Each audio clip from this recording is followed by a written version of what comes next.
Hello friends, welcome to Shriji art and craft creation. તો આજે આપણે જોઈશું ઘનશ્યામ મહારાજ માટે પાઘડી બનાવવાની રીત। તો આ વિડીયોઝ છે તે મેં શોર્ટ ફોર્મની અંદર છે તે તમારા માટે શૂટ કરેલો છે, કેમ કે ઘણા હરિભક્તો છે તે વિડીયો પૂરેપૂરો જોતા નથી, જેથી કરીને વ્યૂઝ ડાઉન વયા જાય છે। અને અમારી મહેનત છે વિડીયો બનાવવાની અને વિડીયો અપલોડ કરવાની, તે બધી જ મહેનત છે તે એક રીતે પાણીમાં વહી જાય છે। એટલે ઘણા સમયથી મેં વિડીયો બનાવવાનું બંધ કરી દીધું હતું। આના જ કારણે હરિભક્તોની રિક્વેસ્ટ હતી કે મેમ તમે વિડીયોઝ અપલોડ કરો, એટલા માટે મેં આ રીતે એક શોર્ટ ફોર્મની અંદર વિડીયો છે તે બનાવી અને એક નાનો અટેમ્પ કરેલો છે અપલોડ કરવાનો।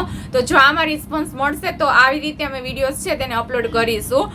તો વિડીયોને જલ્દીથી વધારેમાં વધારે શેર કરજો અને પ્લીઝ ભક્તો બે હાથ જોડીને નમ્ર વિનંતી છે, તમારે જો નવા વાઘા છે, પાક છે અથવા આર્ટ એન્ડ ક્રાફ્ટને રિલેટેડ કોઈ બી વસ્તુ શીખવી હોય તો આપણી આ ચેનલને સબસ્ક્રાઇબ કરી દેજો, વિડીયોને પૂરેપૂરો જોજો, વિડીયોને ખૂબ શેર કરી દેજો, જેથી કરીને આપણા વિડીયોઝના વ્યૂઝ છે તે ડાઉન ન જાય। તો ચાલો હવે આપણે જલ્દી પાઘડી બનાવતા શીખીએ। અહીંયા મેં પાઘડીનો બેઝ બનાવી અને લઈ લીધો છે। આ રીતે મેં શેપ છે તે કટ કરી લીધો છે પહેલાં ક્રાફ્ટ શીટ ઉપર, અને પછી એક બાજુ મેં આ રીતે ફોર્મ છે તેને અટેચ કરી દીધું છે। હવે આપણે તેને નીચેની સાઈડ અસ્તર લગાવી લઈશું અને ઉપરની બાજુ આપણે મેઇન ફેબ્રિક છે તેને પણ અટેચ કરી લઈશું। તો મેં બંને બાજુ છે આ રીતે અસ્તર અટેચ કરી લીધું છે। હવે વારો આવશે મેઇન ફેબ્રિકનો, તો આપણું જે મેઇન ફેબ્રિક છે તેને આપણે ઉપરની સાઈડ છે તે લગાવી લઈશું। મેં ફેબ્રિક છે તેને લગાવી અને રેડી કરી લીધું છે, અને આ છે છોગું, તેનું પણ મેઝરમેન્ટ છે મેં 2.5 બાય 18 ઇંચ જેટલું રાખેલું છે, અને બંને બાજુ છે તે અસ્તર લગાવી લીધું છે। ઉપર મેઇન ફેબ્રિક લગાવી લેસ અટેચ કરીને આ રીતે નીચેથી સ્ટીચ કરી અને છોગું છે તે મેં રેડી કરી લીધું છે।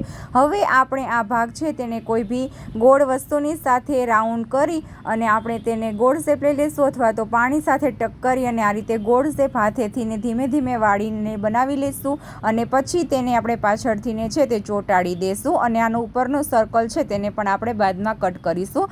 તો આ રીતે મેં પહેલાં છે પાછળથી ચોંટાડી લીધું છે। હવે નીચેનું સર્કલ છે તેને કટ કરી અને આ રીતે લઈ લીધું છે બંને બાજુ, એમાં પણ અસ્તર લગાવી મેઇન ફેબ્રિક લગાવી અને રેડી કરી દીધું છે। હવે આપણે ઉપરની સાઈડ છે તેને આપણે લગાવી દઈશું।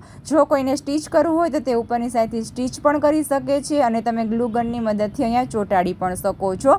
તમે સ્ટીચ કરશો તો તે તમારું એકદમ પાક્કું કામ બની જશે। અને આ રીતે લેસ અને બોલ ચેન અને ફ્લાવર છે તે લગાવી છોગો લગાવીને મેં પાઘડી રેડી કરી લીધી છે। તો આ પાઘડી તમને કેવી લાગી એ કમેન્ટ કરીને જરૂરથી ને જણાવશો। અને આવા વિડીયોઝ જો તમારે જોવા હોય અને કંઈક નવું શીખવું હોય તો આપણી આ ચેનલને સબસ્ક્રાઈબ કરવાનું ભૂલશો નહીં, અને લાઇક કરશો, વિડીયોને ખૂબ શેર કરશો। તો મળીએ નેક્સ્ટ વિડીયોની અંદર, ત્યાં સુધી બાય બાય ફ્રેન્ડ્સ, જય શ્રી સ્વામિનારાયણ।